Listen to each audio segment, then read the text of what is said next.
a llorar, ¿eh? Dale, dale, no lo estoy sacando.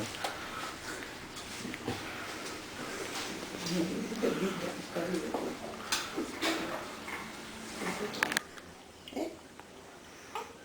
Por ser buena y esperar después de fin de año. Pues no lo sabemos. ¿Qué me van a tener los niños malos? Oh, qué horrible. Pero alguna cosita. Hay que comprar las tijeritas para cortar las uñas. ¿Sí? Tenemos ahí tirachos. Que nos regalen un kit. Le dejamos así. Chuso. ¿A su tía? No. A nuestros amigos, que en lugar de regalarnos cosas que no necesitamos, nos van a regalar cosas que le pidamos. Mira, para mi cosita. Papi.